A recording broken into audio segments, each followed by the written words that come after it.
to consider for just a second. Okay, since Captain Bob still can't be here today, we're gonna remove him from the tag. We had someone show up that wasn't able to make the last time, was on the original charter as a tag member. It's Dr. Darren Rokita. Rokita, is his name right. And if y'all are okay with it, we'd like to actually bring him up to the table as a tag member today, but I want to get your input before we do Make a that. motion to approve. Second. Okay, it looks like there's nobody nodding no, so if you want to bring your name tag up too, I got a clear spot. You're allowed to come to the big boy paper. And as I understand it, you've been reviewing the materials. You've come all the way up here in the front. You've been reviewing the materials and everything since from the last meeting, so that's really good. And I appreciate y'all, looking at that for a minute. We're going to actually change the charter to include him as a tag. He was originally a tag member, so we're going to, and then we moved him to a resource. Now we're moving back to the tag with your approval. Okay, we're good. Baker, you want to open it up? Or you want me to go over introductions? Let's do it. All right, so let's start with introductions again. Quickly, how about if I start with you, Tony, and just your name and whatever else you want to. My name is Tony Daly Cruz. I'm the president of the Eastern Diamondback Conservation Foundation. Did a lot of work throughout the state, putting together some meetings to get input from private venomous keepers throughout the state. Hopefully we'll be able to represent them properly. Jack Vicente, Agritoxins, Venom Lab, St. Cloud, Florida. Kurt Arbsmeyer, I'm an attorney in Lakeland. I've had a venomous license since the late 1980s, and I'm on the board of directors at Lowry Park Zoo in Tampa. Chris Parkinson, University of Central Florida. I'm a herpetologist, evolutionary biologist. Been working with venomous snakes probably the last 20 years. Sean Headley, conservation biologist. I think I've held a venomous permit in the state for about 25 years. Have a program, Venom University, wear a lot of different hats. Okay. Eugene Basetto, Geological Services, Archer, Florida. Okay. Phil Goss, President of the United States Association of Reptile Keepers. Paul Steuven, representing the Florida Animal Control Association in St. Johns County. Okay. John Bryan, Deputy Director for Brevard Zoo, Melbourne, Florida, and Vice President of the Florida Association of Zoos and Aquariums. I'm Jared Rokita. I run a venom research lab at Florida State University. Okay. All right, great. So we'll start at the table here. Karen Hooker, I'm the County Wildlife DC. Ken Holmes, Investigator 2, Blatchwood, Citrus County. Carla Ogle with the FWC Legal Office. John Garzaniti, I'm a lieutenant with FWC, Captain Wildlife, out of Palm Beach County. Daryl Jones, I'm a captain with Fish and Wildlife, County Wildlife Investigations, as well as environmental. Rob Bateman, section leader for Captive Wildlife and Environmental Investigations up in Tallahassee. Steve McDaniel, Captive Wildlife Investigator, Lake Marion and Sumter County. Rick Brown, FWC. Kate McFall, State Director for the Humane Society of the U.S. Andrew Wyatt, I'm a wildlife policy consultant with Reptile Consulting. Okay. Kristen Summers, FWC, Habitat Species Conservation. I oversee the section with wildlife conflict, which includes our non-native program. Sarah Thompson, FWC, Non-Native Fish and Wildlife Program Coordinator. Okay. All right. So, Lisa? Lisa Simmons, Area Bear Biologist, FWC. Natalie Allmeter, I'm with the FWC Bear Management Program. And again, I'm Mike Orlando, Assistant Bear Program Coordinator. Yes? Can we get her a chair? Oh, and go ahead and introduce yourself as well. I don't see you on your knees all day, girl. What are you trying to do over there? She's the ringleader. We're having connectivity issues. Oh, connectivity. Between that and this? Between this and our Oh, the shared drive. Just in case. Just in case. Okay, so while we're trying to figure out the connectivity issues, Major, you want to go over the welcome? I hate these things. I got my AARP card and these showed up in the mail. It's a hard pill to swallow. First of all, welcome everybody. And before I go into my little thing, in light of the tragedy in Dallas last night, I'd like to take about 5 seconds, just a moment of silence for everybody. Thank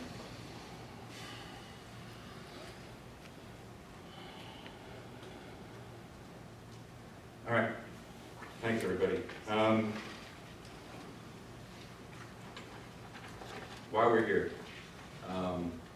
We put together at the commissioner's direction a TAG team, a technical assistance team, to provide us some subject matter expertise through our rulemaking process.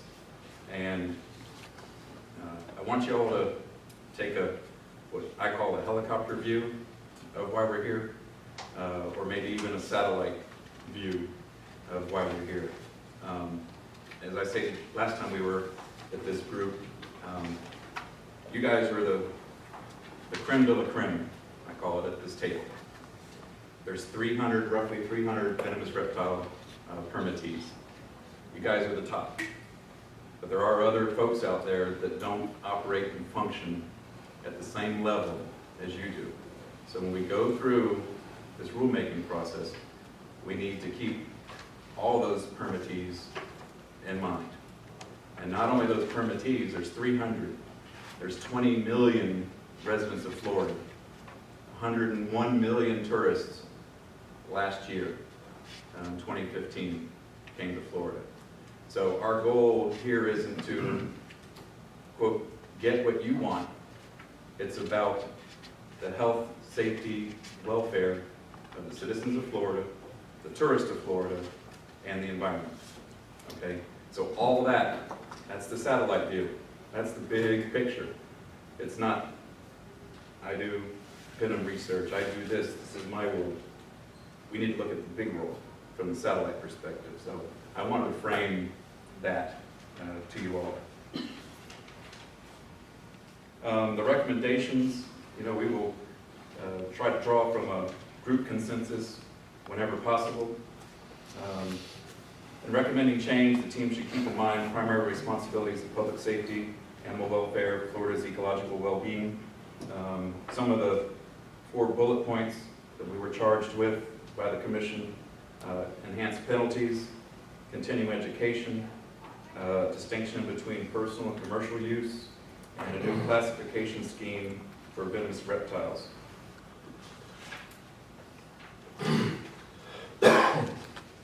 And I think we're making one little tweak to the agenda.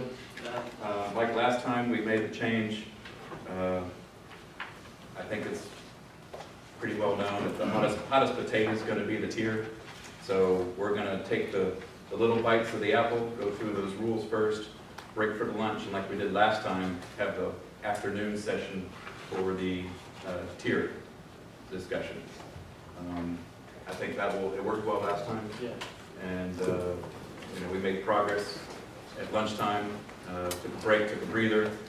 Everybody got their game face on, came back, and I have heard from a lot of people, Kristen, some of our folks outside, that what you guys developed with the numbering system for the tier, it was very well received. Because even though it's somewhat subjective, at least there are some measures that can be put in there. And again, subjective and a whole bunch of people at the table plus our outside resources, yeah, there's going to be some tweaking because everybody has their own opinion, but at least this numbering system kind of gave, no scientific rating, but at least something to look at. So that was a great thing that you all came up with. I'll give credit to the team.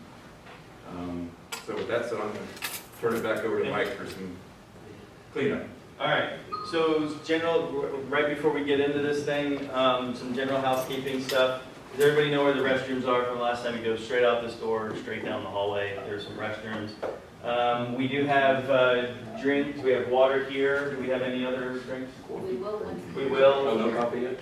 Okay. The coffee and water right here, and then were there some other drinks being brought later? We'll have Coke when whatever happens. Got it. Okay. So we may have some caffeine, Coke type stuff coming here soon too. You know, from the last time, I kind of pride myself on keeping us on time. I think we did a really good job the last go around. That was a lot of work we did in 2 days. So we are going to try to stay pretty tight on schedule today. I'd like to get you guys out of here at 5 o'clock with all of our items being covered. Lunch is going to be on your own like the last time. Remember, this is a safe zone. We do want all the opinions.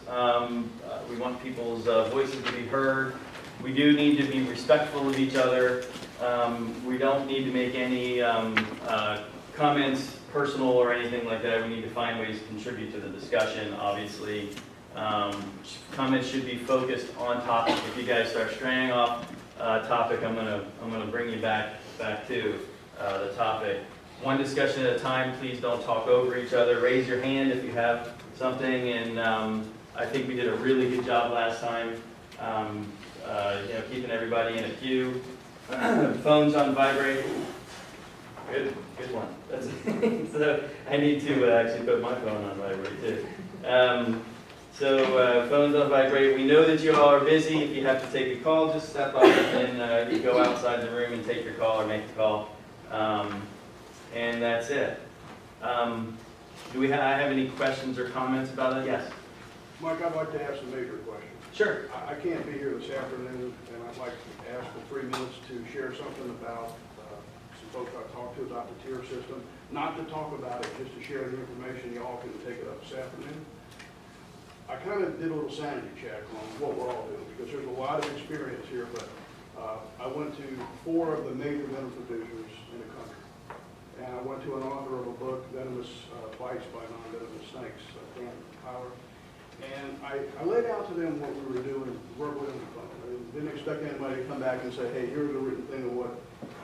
These folks were 100% unanimous. I mean, you're talking about not a zoo guy, not a private keeper. You're talking about people that have literally handled between them over millions and millions of handles in venomous snakes. And what their recommendation was, we are entering into a very dangerous situation when you start categorizing snakes based on tier, danger, this, and all of these things we're doing. As the major said, it's not scientific, it's objective, it's opinion. And my recommendation would be just food for thought as you go through this afternoon. If this thing becomes a hot topic, maybe request, maybe we could table this and study it more and get more input and go to the commissioners with those other items that they asked for. I mean, the community is good with tightening up, stricter, penalties, secondary confinement, caging, all that. You'll find everybody's good with that. But I just personally, and from a perspective of people that handle these things, when you start to make a supposition or you think a snake's going to do something, that's exactly when it's not. Okay. And please take that into Okay. consideration. Well, we got that we got that up here, so we'll definitely bring that up after lunch to have that discussion. Thank you. Okay. So all right. So we're all good with the agenda for right now, right? Any other questions? We're good. All right. Okay. So we have the stuff up on the board now, and we are going to move into. I'm assuming most of you have looked at, you were all sent this stuff beforehand.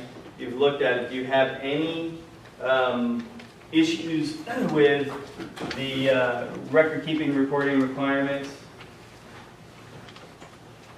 I mean, we'll just handle this the same way we did the last time. We'll just go through them, and if you guys have comments on it, we'll capture them on the flip charts. If not, we'll just keep on moving down. Okay. All right. All right.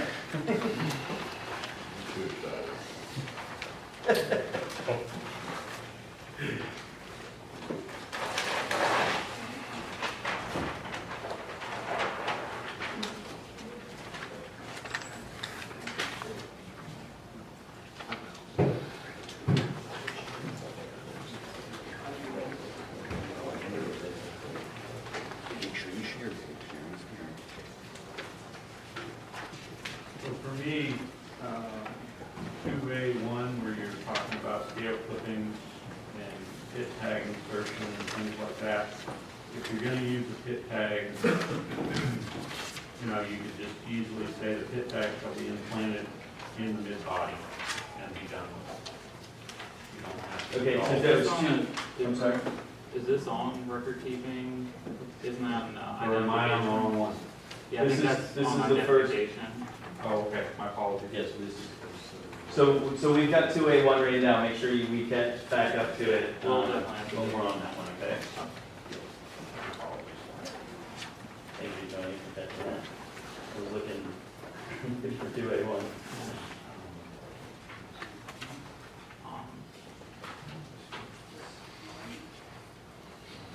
I think the major issue is probably going to be towards the end of this, the last portion about reporting changes in inventory within 72 hours to FWC.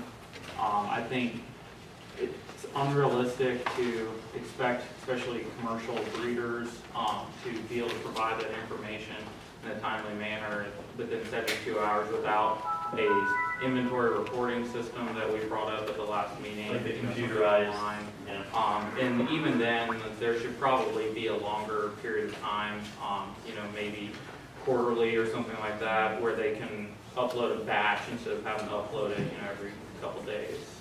Okay, so the 72-hour requirement, not realistic without, which should we put without a computerized or a uploadable website or something? Correct. Can you talk about section that is? Oh, yeah, yeah, can we, on these, can we definitely write a number out? That's 2D. 2B, yeah. Yeah, hold on 1 second, let's make sure we got that. It's the .0071. And I think what might have been trying to be captured there is we brought up about animals being imported into the state, that there needed to be some sort of grace period for imports. And I think that might have just been misconstrued or miscommunicated when it went through. 72 hours might be okay for bringing things into the state on an import for people to report it, but just for common changes in inventory with birth, death, acquisitions within the state. There. You have, okay, so if not, I don't want to hold you down to anything, but 72 hours, is there some other, like, I don't know. Like I said, possibly quarterly or something like Possibly that. quarterly, You know, okay. especially for commercial entities, you know, maybe private individuals could do that, but, you know, someone who's Okay, selling. and Dr. Chris, I got you next. So, can I ask the team what the rationale is behind that? We just want to keep a number of what's out there. So when we get asked by legislators or whoever it may be that says, how many such and such are there right now, we don't have a way of telling them. This is a way of us keeping a number of what's out there. Completely understand. So right now, and based on this, what you would expect is for all of us, whoever, to send you a handwritten piece of paper of every time we change our inventory on your form that you guys have designed. Now, I do that right now, Ms. Kara. How many animals do I have? I have no idea. Okay, so, and that's my point. And so, I agree with you. Okay? So I agree, we need these data. So we've got to come up with a system to make sure these data are usable. So if right now I would bet you when we send in our quarterly or every 6-month report, I couldn't call you guys up and say, give me a count today of what is in the state of Florida. Because it's a paper system and you probably have Parkinson's VM 433 and a file with all that stuff in there from my office. But you don't have the staff, I'm guessing, that goes through and pulls every one of those and puts them in an Excel spreadsheet. Okay, so putting this into a legal thing, it's not actually solving the problem that you guys want to solve. We need to come up with a solution to solve it. And I agree with that. And I think the team sitting here would nod their head and say, we need to come up with a solution to solve it. So You know, we've talked about a computer database, that's expensive, you know, and trying to come up with that. But maybe it's quarterly, as Tony said, or on a 6-month basis. But somehow, whether it's electronic via an Excel spreadsheet or something, until you guys can come up with a way to assimilate that data. Because I agree, the legal aspect is they need to see those data. My president asks for data all the time, so they've got to be able to. But if you don't have a way to actually compile that data, it's useless. Okay, let me go, you next on. Okay. I'm just gonna add to what Chris said, have similar concerns. Do you have the manpower to maintain this type of database? And the other piece is, if venomous reptiles now, will it then go to class 1s, class 2s? And to give another example, we are on a web-based animal inventory system. We have 630 specimens in our collection. We have one full-time person. That's all she does is maintain our animal record system. For your single institution. For our single institution. Then if you go to a bigger institution, you have 2 and 3 people, that's all they do. So I think the concern is, because there are, I know of 2 systems, internet-based, that would maintain this data for us that we can all put into. There's a cost to it, but then there's also people who have to administrate it. So is the manpower there to be able to support this? And you know it will probably start moving to something happens with a class 1, then they'll say, all right, how many class 1s in the state? And it's just going to get bigger. Okay.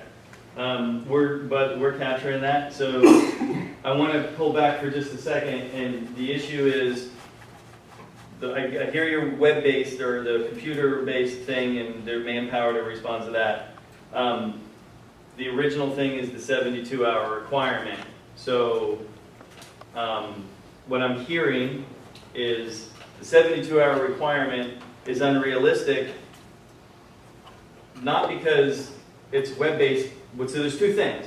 One, because there's not a web-based or a computer program, but the other thing is because it's too short of a time period. So there are 2 different things I want to make sure that we separate here. One, because their technology isn't there, and 2, because it's 72 hours may be too short of a time. And so I don't want to get those 2 things confused where it's like, well, we can't do the 72 hours because there's no internet or web-based. And so let's make sure we separate those 2. Am I right about that? Okay. And so let me go to Eugene, who had his hand up first, and I'll go to you. I really don't have anything to add because John and Chris kind of nailed it. And, you know, industry would like to know what the state is looking at. You know, from a freedom of information point of view, all this stuff is public information. We'd like to know how good is the agency that we're working with doing their job to hold them to a level of accountability.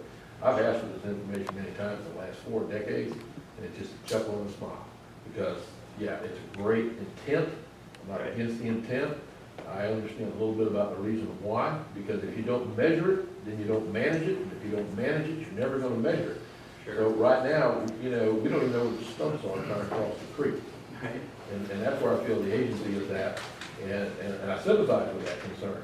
And I know what it's like to have people ask you in a position of authority in Tallahassee to start leaning on you, making your day miserable. So I can concur with her concerns pertaining to that.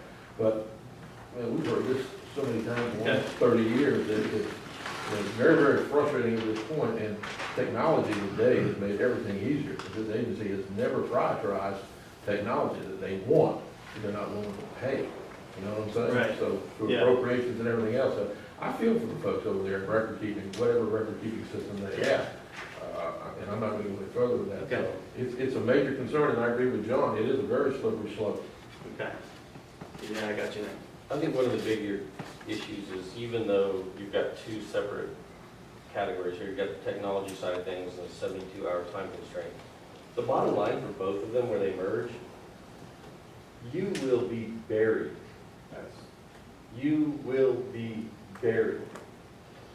It will shut your office down. And you're saying the 72 hours will do that? Even yeah, absolutely. So, absolutely. Even if you have an internet-based, or you know, you've got the technology, you will be buried. Right.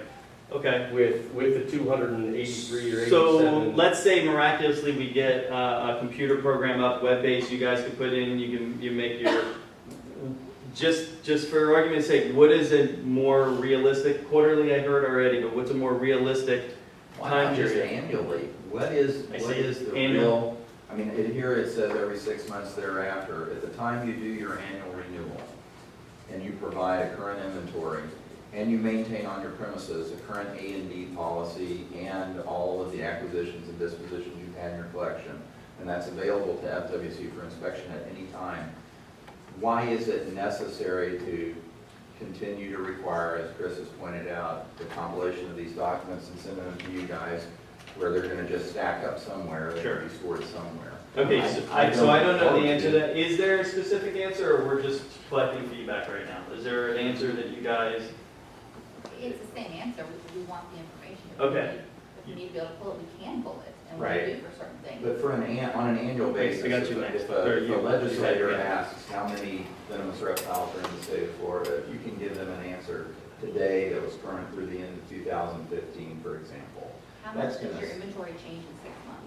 Well, mine doesn't change much at all, but there are gonna be a handful of people That's that what do I'm saying, change. is the looking at. Well, they're gonna be more than But handful. it's numbers in and out. I don't think the overall number is gonna change significantly. Okay, so we've heard a couple of different things. We got 72 hours, we've got quarterly, we've got annually. Really good food for thought here, so Paul. So the Shelter Reporting Act requires that any animal control agency that's housing animals, we have to report monthly on our website Let's put monthly down. what we have coming in and what happened to that animal. And there's columns, and they decided what they wanted to know and how it went out, whether it's transfer, live release, TNR, rescues, or euthanized in shelter, died in shelter. And that's a requirement that the state put on us. Does the Department of Ag oversees you? No, Who oversees you? I don't think we're overseen by, Well, you just said the state required. no, that was a bill that was passed. It was a somebody got- legislative bill. Legislative. It was Somebody's passed. got to enforce it, to sign somebody, who? Well, I mean, Well- that's a good question. I just thought I'd ask. That's a very good question. But there are rules, I mean, right? nobody So- inspects me, and we're not inspected by anyone.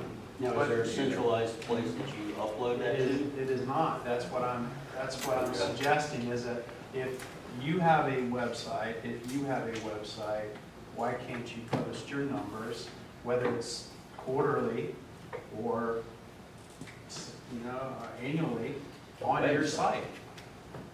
I mean, on your site. So, well, that's So assuming, that that's the assuming you have a chance website, to right? come in. Well, it's assuming you have a website. It's also It's assuming, assuming, that's correct. it's also assuming that you want your competitors to know every single thing you have. You gotta remember that unlike you, there are some people within these permittees that have businesses, and maybe they don't want their competitors to know every single thing that they're breeding and they're producing, or so there are those considerations. So you're not gonna on your website, you don't put all of the inventory. I mean, tell me at any store in this planet, I don't care what they sell, that puts their entire inventory and what they have in their stock and in their back room and everything else up, it just doesn't happen. Other than It's Amazon, nonsensical. I can't think of another one, but, Yeah. Tony? I think the other thing that Chris was alluding to, as far as asking about whether or not staff knew exactly what was in the inventory, is that the actual form that's used for inventory reporting is not really functional. All it really says is what the change is, but it doesn't actually say what is in the inventory at that time. And I think that's kind of what we were getting at. And it's really, it just asks by family on there. It doesn't even ask what species are currently in the inventory. Okay, so let's get the form for reporting. So it's not really useful information to staff if it's just that. Okay, so is that a suggestion to update the form, or? That was a suggestion last year. The form was absolutely not used. Right, okay, so let's make sure that we get that, you guys understand that part? Yes? So the USDA requires annual reporting. ALAC, which is the Association of Animal Livestock South and Animal Reporting, and that's all, for all research animals. And then probably zoos and everything, it's annual for USDA and things like that. I mean, I would suggest 6 months, and those data within 6 months are probably pretty good. Okay. Every 6 months, if you report your. So we've got 72 hours, quarterly, 6 months, and annually. So it's a range of, yes, sir. I have a question. Has anyone actually ever asked, today, can you tell me, and I mean when I say anybody, I mean like somebody like that's bearing down on you that you guys answer to, not, Joe Public that just is nosy. Have they ever asked, today, how many venomous snakes exist in Florida as of midnight last night? We have, especially with the cobras got out, we got some reporters asking us that question. Did they say that specific thing, or did they say, how many venomous snakes are we dealing with in this state in undercurrents? It depends on the reporter would ask. We've asked them. A reporter, I don't give a damn about a reporter. Well, but we do. It doesn't mean, so wait a minute, so every time a reporter says to you that you need to provide this or you need to do this, you go back, I mean, they're a reporter. Well, as I a mean, state, this listen, is- as a state employee, we are held subject to the sunshine law. No, We have- providing the information that you have is what you're mandated to Sure. do. It is not to go out and totally redo your regulations based on what the public desires or the media desires. And that's the crux of my question, is if the media is driving this, yeah, I'm pretty much done with this conversation. Cricket. Okay, so are you satisfied with that? I mean. Well, I'm satisfied with the answer, it's exactly what I figured it would be. Okay, in the back. Just as an add-on, we do get questions on other species of reptile, like how many people have pythons in possession, anacondas in possession. They want to know. Legislative officers call my office frequently, so it's not uncommon to get how many are out there in possession, like in commercial use, research, not the ones in the environment. We get that question all the time too, don't get me wrong, but they're not necessarily from reporters. So you're talking about lawmakers calling me up, the head of my agency calling me up, and for a lot of these systems, we don't have the ability to give that snapshot view, and I think that's what Kara is getting at, because we do get those questions, and these are the people who are making decisions for the state. And so that's where. And they're asking you today, how many do we how have? many Or are out they there? saying, in general, approximately how many animals do we have in the state held by? They want to know exactly how many are, I know it sounds crazy, Sean, but they want to know, like, well, and then if we can't tell them, like within a good, well, what we end up telling them is like, well, on our last inventory, this is what we know. Well, how long ago was that? Well, depending on when we got the last inventory sheet from different people, and sometimes that's good enough, sometimes you're like, well, why don't you guys know exactly how many are out there right now? And some of it is that we can explain to them, well, that some of these facilities may have births and they have a period of time to report back to us, but there are a lot of questions about trying to get a snapshot of what's actually happening out there with people that are permitted. So it's like, how many people have this kind of permit, and how many of them do they have? So We understand what you're looking for. there's some pressures there. But even if you put in 72 hours, right? So imagine that the several hundred people are reporting every 72 hours or shorter, right, when they've got this inventory changing. And when you look at the wholesalers and the producers, right, that number can change and does on a daily basis as they've got shipments going out, they got shipments coming in, they got births going on, right? So even under the standard of 72 hours, it's changing every 72 hours, it's really changing every, minute. It's changing, not only that, how far behind are you guys going to be in logging this information in when it's coming in at that rate? So you still won't be able to give them their answer. Okay, let me go to Tony. Yeah, that's the problem. All right, so one thing to keep in mind, Sean brought up a good point about potential for business owners. There's some issues with them wanting people to know exactly what's in their inventory. Under the Freedom of Information Act at the federal level, a lot of agencies usually have basically a flow sheet of where they can make exceptions to what information can be released. And usually there is a portion that says if it will affect a business, if they have private information that they don't want released, that they can release generalized information. So if we're asked how many cobras are in the state, okay, you could do that, but not ask for specific inventories from individuals as far as releasing it. The state can maintain it, you guys can do whatever you want, but if you have a flow chart that says we can't release this information to the media so they can go, hey, Tony, in Jacksonville, what exactly do you have in your inventory? And I have a reporter at my doorstep saying, hey, you have this, this, and this, and wanting to ask questions about it. So if there's some form of exception to do that, that can definitely have some impact on it. Okay, so I see you guys have a thing going on over there. You're taking note of that, right? And I'm assuming you're discussing. I don't think it's It's legal. basically state public record law. State public record law requires us to give it out unless there is a specific exemption that authorizes us to not give. And what he's saying Well, is. I'm asking, is there a way to make that exemption? Because I know the federal level, over I the gotta time, stick if it it is down. something that will impact the business, they're able to make exceptions to those rules. You have to go to the legislature to. Yeah, that's a legislative discussion. You can't release his acquisition records. Everything else you have to release. You cannot release acquisition records. So we couldn't release it, somebody wanted to know, like somebody calls in, where did Tony get his last 2 cobras? If we had that record, we're not allowed to release them. Okay. And why? It's prevented in statute specifically. Oh, Can you have to know what statute is? 713, say that again, let's write that down. Now, I need a little bit of quiet, folks, because I'm reading. 379.3761 is the statute. Yeah, that's awesome. How awesome that was. But let me get to the major really quick, and then I'll get to you. Hold on. To build on Kristen's point, it isn't just the media, and to reflect on what Eugene said. I mean, he nailed it. It shows lack of credibility of our information. So if we can have a process where we can answer the question, say, well, as of last quarter, June 30th, X. And I agree that maybe without we're putting the cart before the horse on this, and the 72 hours probably a little bit ambitious because we don't have a smooth process.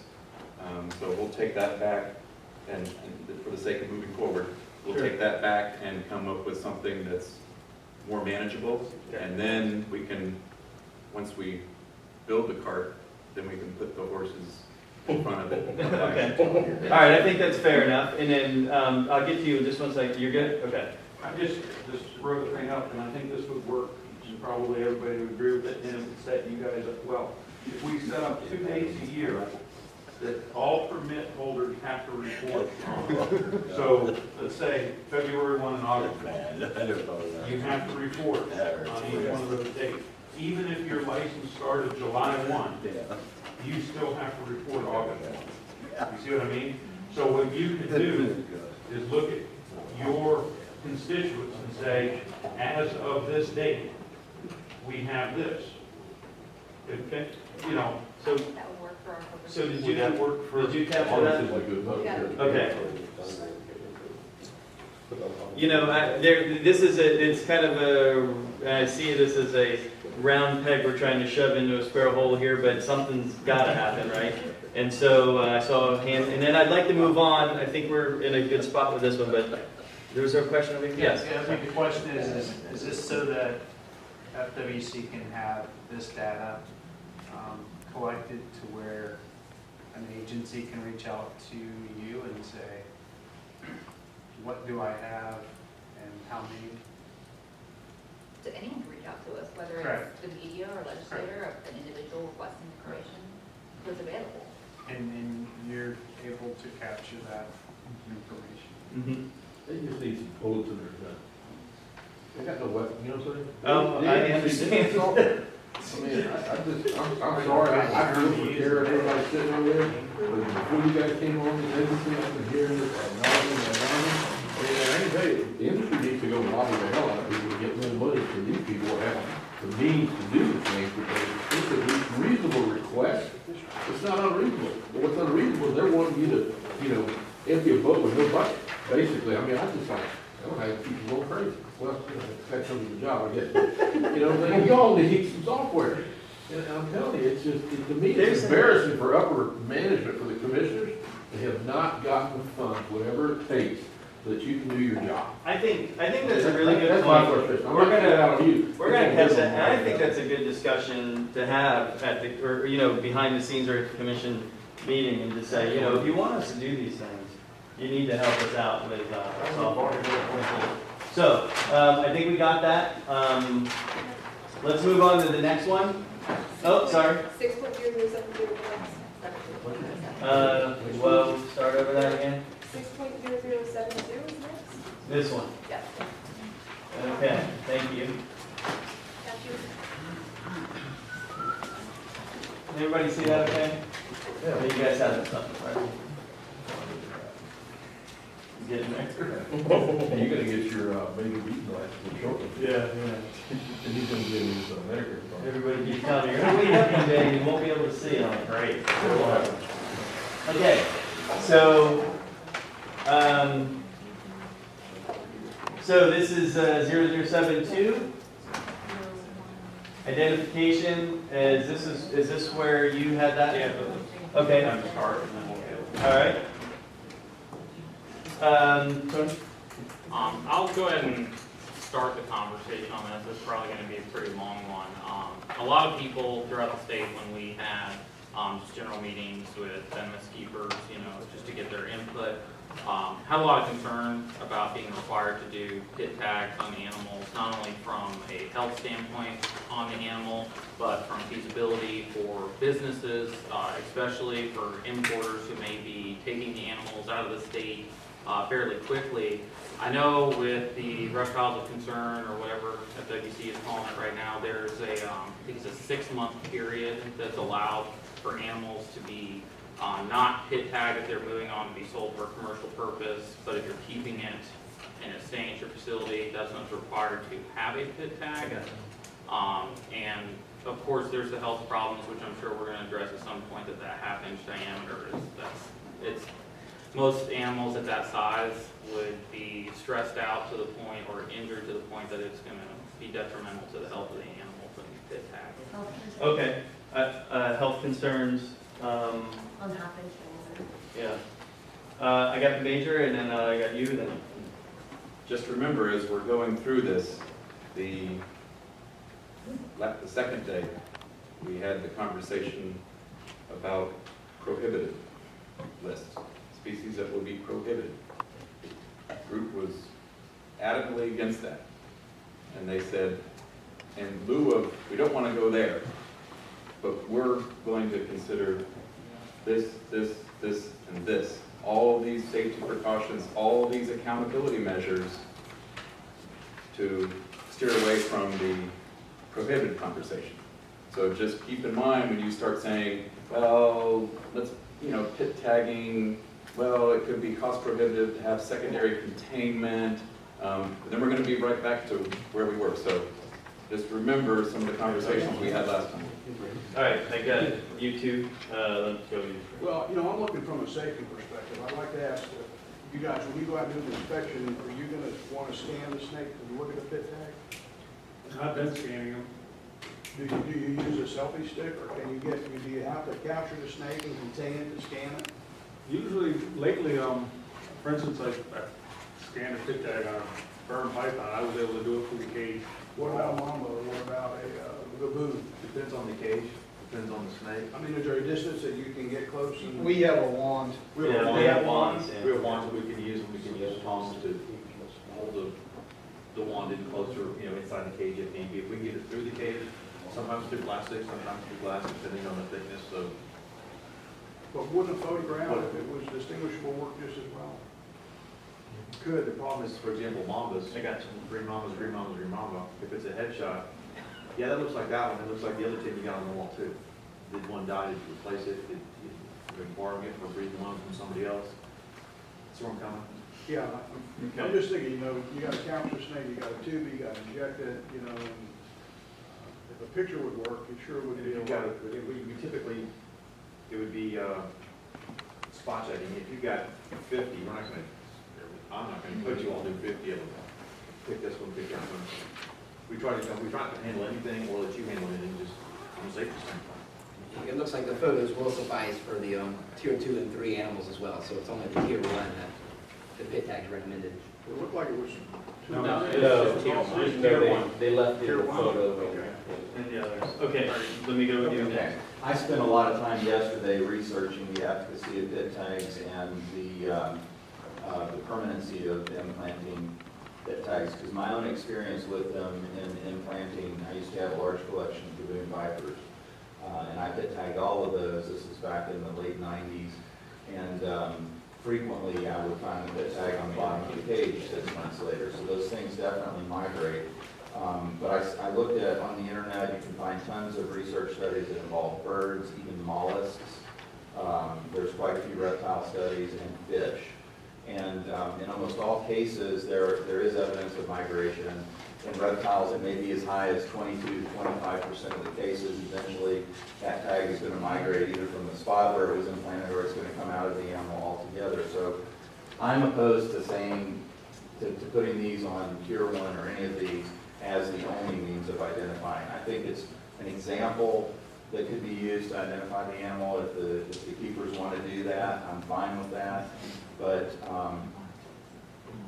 there is a difference between whether you implant it with the injector or you implant it with an injector and then put a couple of stitches in the hole to keep the pit tag from sliding back in that fashion.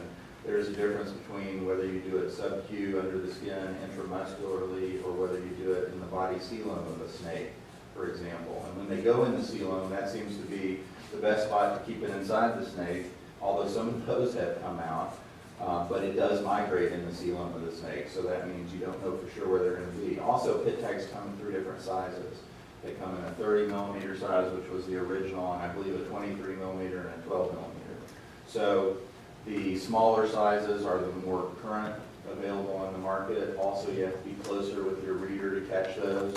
So there's pros and cons to that, but obviously the smaller size does better in a smaller snake than the larger size would do in a snake in terms of the health perspective.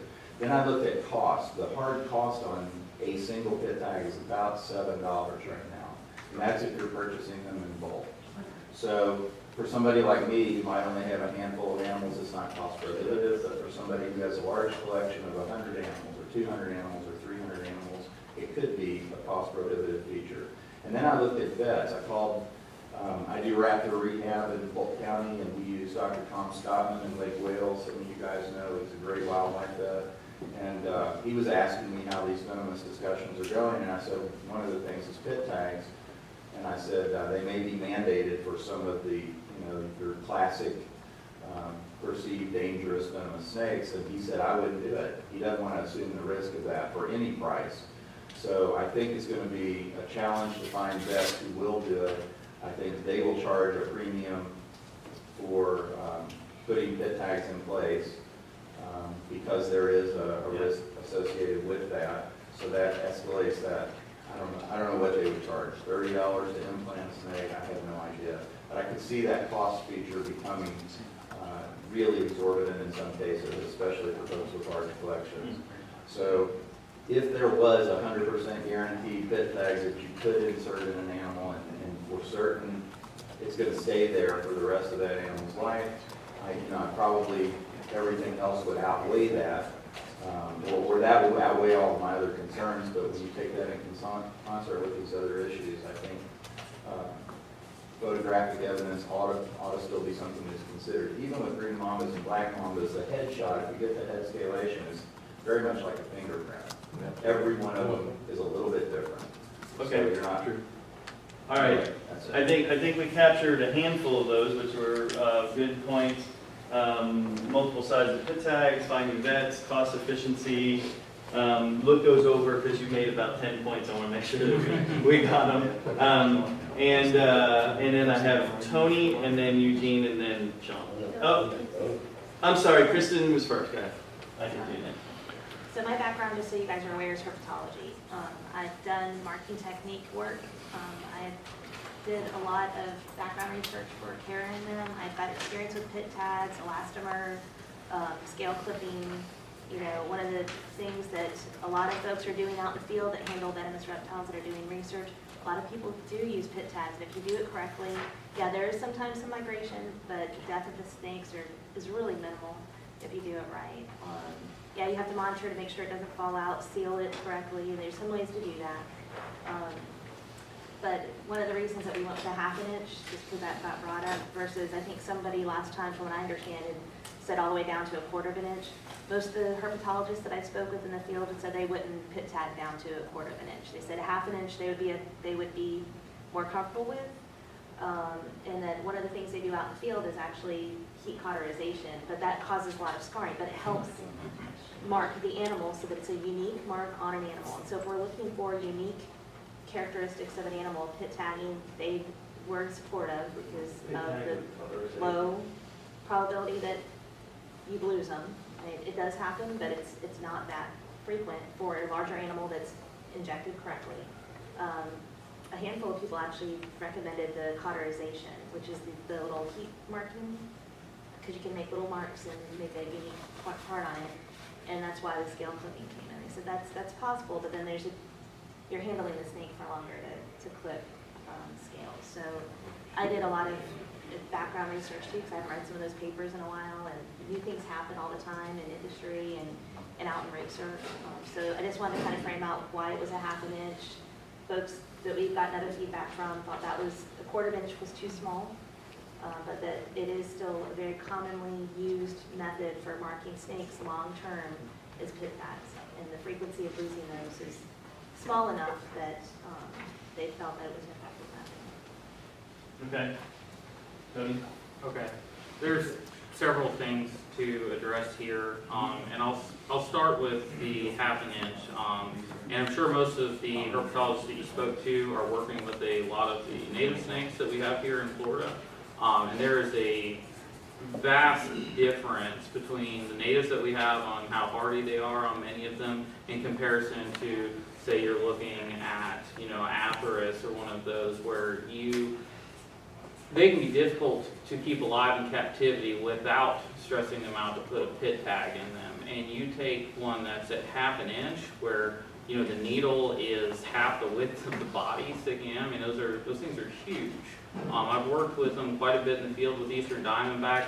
My full-grown Eastern Diamondbacks, when I put a pit tag into it, those things flinch. I mean, you can tell it caused some serious pain, and taking and putting it into a snake that's half an inch, I mean, that's going to cause extreme pain to the snake.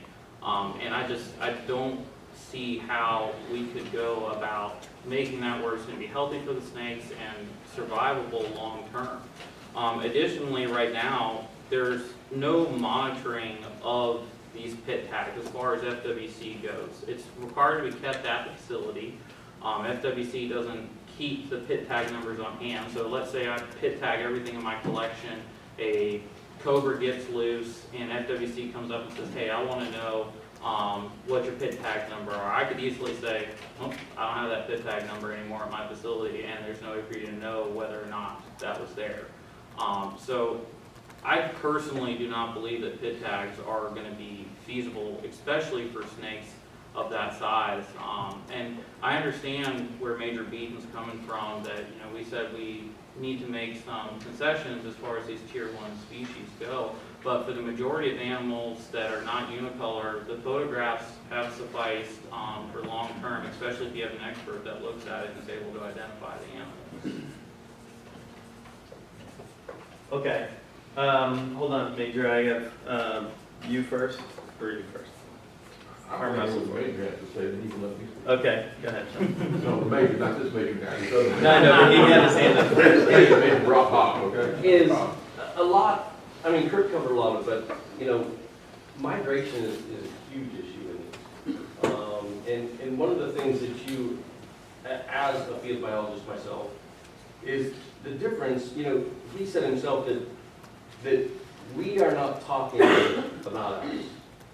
We're talking about a lot of the other permittees that don't have our level of expertise, don't have our training, don't have our abilities. And so now we've got a tier 1 that you guys have designated as the worst of the worst they're monsters, you don't want to, oh, no, we just modified what we were given. But, That's later after lunch. but, so now you want those same animals to be handled in such a manner by people who, most of which probably should not be laying their hands on these animals for that length of time and doing procedures they are unqualified to do, absolutely unqualified to do for a lot of them. I think you are inadvertently increasing your number of bites that are going to occur by mandating, this kind of thing for pit tagging. And I think that's a huge issue. And, when we're talking about field studies, we're talking about, as far as numbers go in comparison, you're talking about a very small number of animals in a study as compared to some of these wholesalers now. You're talking about hundreds of animals that are on a rotational basis. So over a year's time, you're talking about thousands of animals that people are having to capture, lay their hands on, perform medical procedures they're unqualified for, because the vast majority of vets will not touch these animals in such a manner. And I think you're asking for problems. Okay, so And it may not be you're asking for them for real, but I think it's indirectly that's what you're going to get. And I think it's a very dangerous avenue to go down. So let me make sure we got that right. The pit dogs, without enough experience, may lead to increased injury based on that, right? For humans. For the keepers, yeah, okay. And Major. And then I got you next. Couple of things. The first one, You wanted him to go first. the first one that Sean, mentioned is, the group's real quick to say, well, that's on us, that's on us. If we get bit, that's on us. It's not a danger to the public.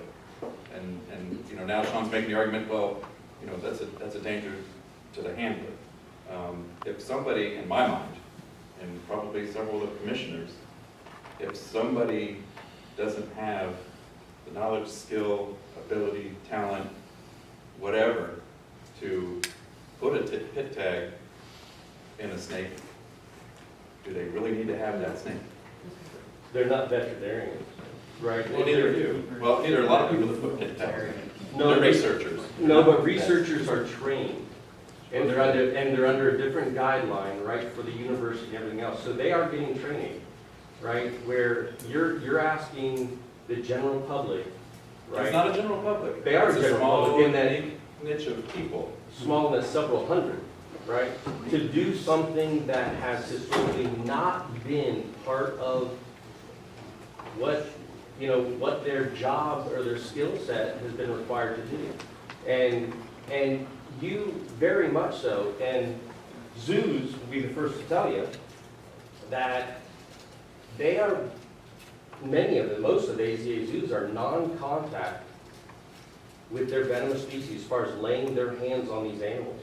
So here now we're talking about AZA professionals that some may, put in a category above and beyond everyone else, right or not, who do not have that expertise.